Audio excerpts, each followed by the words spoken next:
नमस्कार।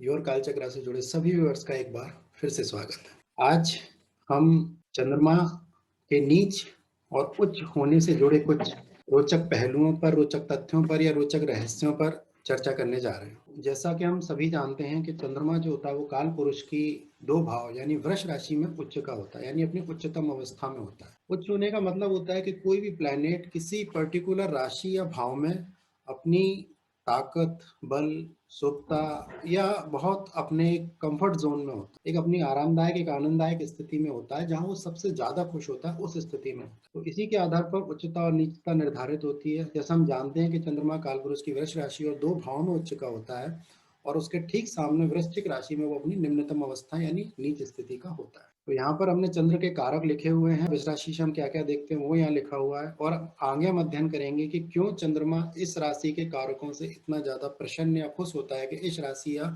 कालपुरुष के 2 भाव में जाकर वह उच्च का हो जाता है। तो देखिए, सबसे पहले बिंदु के रूप में बताना चाहूंगा कि चंद्रमा को हम खाने पीने की चीजों के कारक के रूप में जानते हैं, या यूं कह सकते हैं चंद्रमा उस मन का कारक है जो खाने पीने की इच्छाएं देता है। समस्त इच्छाएं जो होती है वो हमारे मन से ही उठती है और चंद्रमा मन का कारक है और हमारी खाने पीने की इच्छाएं सदैव हमसे जुड़ी रहती है। इसलिए हम चंद्रमा को खाद्य पदार्थों का या खाने पीने की चीजों का कारक कहते हैं। बाकी खाने पीने की चीजों में जितने तरल पदार्थ हैं और डेयरी प्रोडक्ट्स जो है, दूध जैसे जो आइटम है, दूध, दही, घी, मक्खन, और दूसरा हम ये कह सकते हैं कि चंद्रमा तरल चीजों पर अपना अधिकार रखता है, जल पर अपना अधिकार रखता है, पीने वाले जल पर अपना अधिकार रखता है। और तो चंद्रमा मन है और खाने पीने की चीजें हैं, या मन से ही या मन होने के कारण ही खाने पीने की लालसाएं होती हैं। तो चंद्रमा खाने पीने की चीजों का कारक है। और वृष राशि जो होती है वो हमारा मुंह होता है। शुक्र की राशि वहां आती है, शुक्र को भी हम खाने के या अच्छा खाने की शौक के रूप में देखते भी हैं। तो वृष राशि जो होती है मुंह होती है, जहां से खाना खाया जाता है। तो एक कारण ये भी है कि चंद्रमा वृष राशि में जाकर या कालपुरुष के 2 भाव में जाकर उच्च का हो जाता है, क्योंकि ये भाव जो होता है वो व्यक्ति के मुंह का होता है। और हम ये भी जानते हैं कि हमारे परिवार में हमें खाने पीने के बहुत कुछ अलग अलग स्वाद के अलग अलग आइटम मिलते हैं और वृष राशि जो होती है वो हमारे परिवार की राशि होती है। अगर हम अपने परिवार में हैं, अपने कुटुंब में हैं, अगर हम अपनी ज्वाइंट फैमिली में, अगर हमारे घर में स्त्रियां हैं, तो हमें अच्छा अच्छा खाना और वैरायटी फूड्स हमें वहाँ मिलते रहते हैं। उसका कारक भी इसलिए वहां जाकर चंद्रमा उच्च का हो जाता है, क्योंकि हमारी माता, हमें सबसे ज्यादा भोजन जो है हमारी माँ के द्वारा बनाया हुआ मिलता है।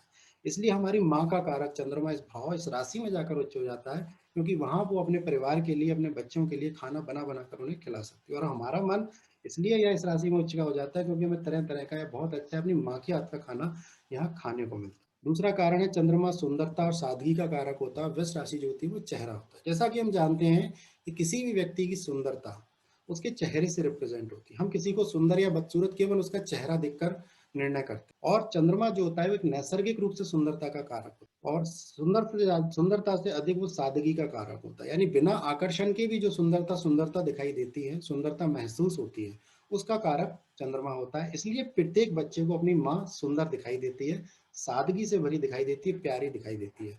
और ये जो राशि है, ये जो भाव है, ये व्यक्ति के चेहरे को रिप्रेजेंट करता है, जहां से सुंदरता का हम आकलन करते हैं, तय करते हैं कि कोई व्यक्ति कितना सुंदर। और यहाँ चंद्रमा इसलिए भी उच्च का हो जाता है क्योंकि यहाँ से सुंदरता देखी जाती है। व्यक्ति का चेहरा यह इस राशि और भाव को रिप्रेजेंट करता है। चंद्रमा माँ है और वृष राशि परिवार है। जैसा मैंने ऊपर बताया था कि चंद्रमा माँ का कारक है, हमारे मन का कारक है, और वृष राशि क्या है, हमारा कुटुंब और परिवार का भाव। आप अच्छे से जानते हो कि एक माँ अपने परिवार के साथ सर्वाधिक खुश रहती है।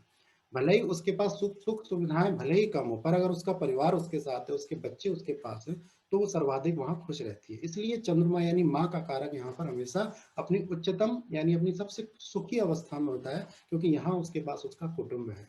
हम प्रैक्टिकली देखें तो हम ये अच्छे से समझ पाते हैं कि कोई भी माँ होती है, बच्चे उसके भले ही दूर चले जाए, जैसे उसके बच्चे जॉब करने चले जाएं या उसकी बेटियों की शादी हो जाए, तो भी वो रोज उनसे फोन पर बात करती, बहुत देर देर तक बात करती, सबकी चिंता करती है। और जितना उसका कुटुंब उसके पास आ जाए, उसके बच्चे उसके पास आए, सबसे ज्यादा खुशी एक माँ को मिलती है।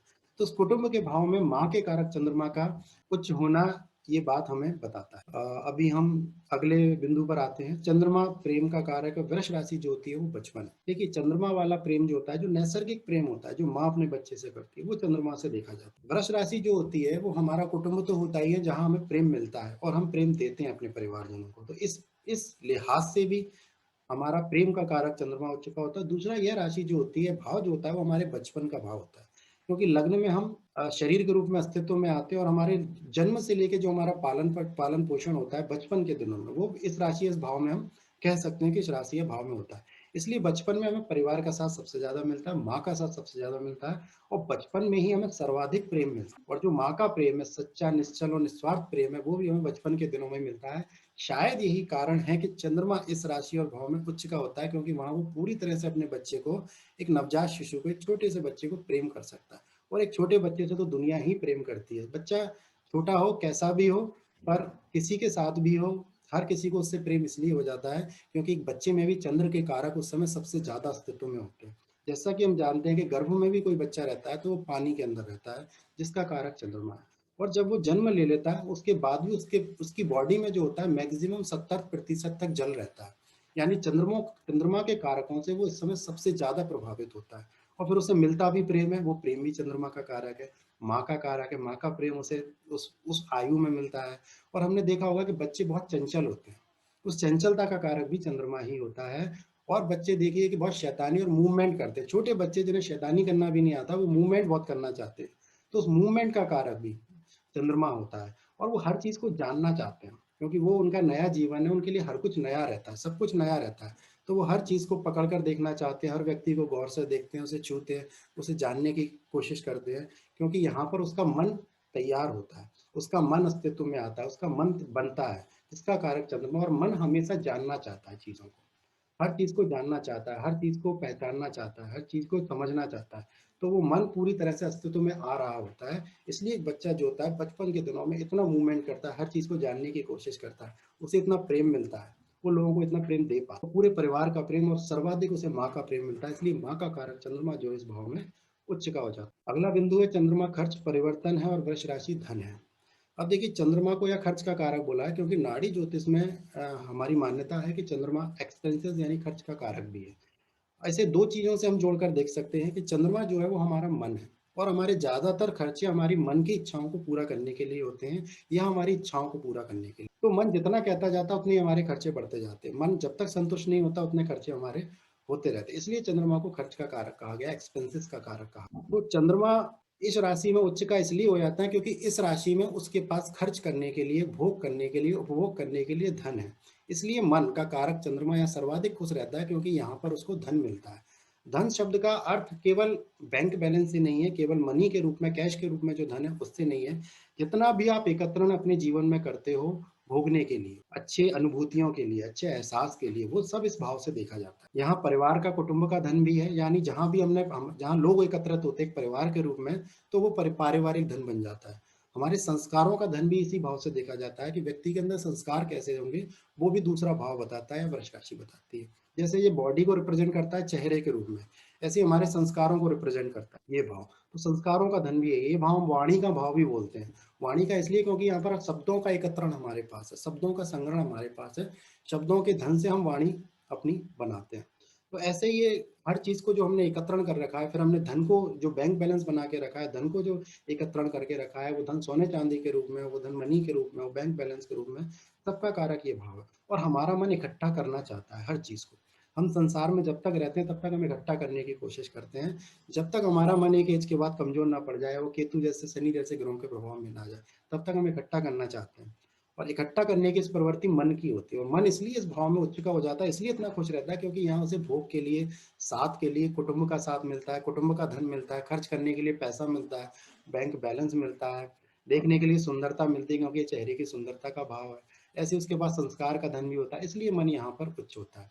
और आप जानते हैं कि जहाँ कुटुंब का धन है वहाँ माता खुश है, जो चंद्रमा हमारी माँ का कारक है, वो अपने कुटुंब धन के साथ खुश है। और हमारा धन हमारी संपत्ति हो सकती है, हमारा बैंक बैलेंस हो सकता है, उसके लिए हम खुश हैं। और खाने पीने का आइटम भी यहाँ इसलिए भी मन हमारा यहाँ पर बहुत खुश होता है, क्योंकि और खर्च का कारक इसलिए भी कहा जाता है क्योंकि चंद्रमा जो होता है वो अपने परिवर्तित रहने वाले स्वभाव के लिए जाना जाता है, क्योंकि चंद्रमा का जो स्वभाव है वो घटते बढ़ते रहने वाला है।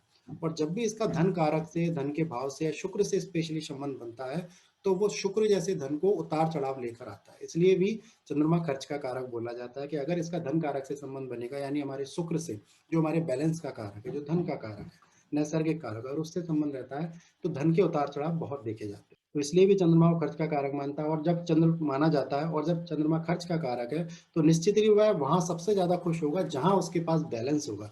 खर्च करने के लिए पैसा होगा, खर्च करने के लिए, भोगने के लिए, साथ के लिए, सभी तरह के धन उसके पास उपलब्ध होंगे। अब अगले बिंदु पर आते हैं, कोई ग्रह नीच का नहीं होता। अब देखिए, इस राशि में चंद्रमा तो उच्च का होता है और कुछ मान्यताओं के अनुसार राहु को भी यहाँ उच्च का माना जाता है, क्योंकि राहु भी भोगना चाहता है। अटैचमेंट का कारक होता है राहु।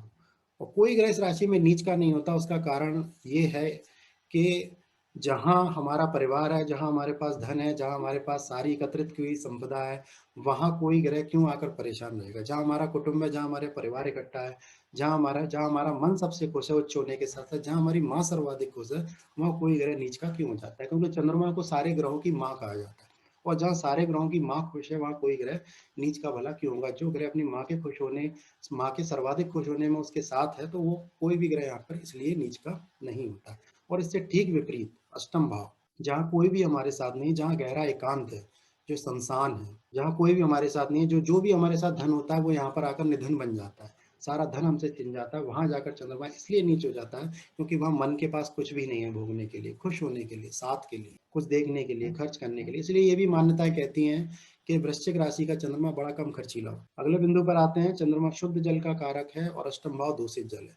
चंद्रमा का वृश्चिक राशि में नीच होने का एक कारण ये भी बनता है क्योंकि चंद्रमा जो है वो शुद्ध जल का कारक होता है, या ऐसे तरल पदार्थों का कारक है जो अपनी शुद्धतम अवस्था में, जैसे दूध, चरणामृत में भी हम चंद्रमा को लेते हैं।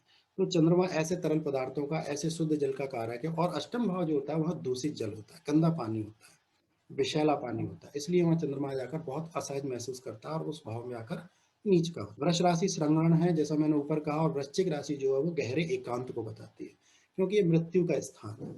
और ये मृत्यु हमारे शरीर की होती है, क्योंकि लग्न में मंगल जन्म लेता है और इस राशि वृश्चिक में आकर मंगल, यानी शरीर की मृत्यु हो जाती है। शरीर के साथ ही जो भी हमने इकट्ठा किया होता है वृष राशि में, परिवार, धन, वाणी, जो भी हमने इकट्ठा किया होकर यहाँ कर हमारे रिश्ते नाते, सब कुछ शरीर के साथ चला जाता है। तो यहाँ पर एक गहरा एकांत है, शमशान है। तो जो धन वहां था, यहाँ आकर निधन बन जाता है, क्योंकि मृत्यु का स्थान है।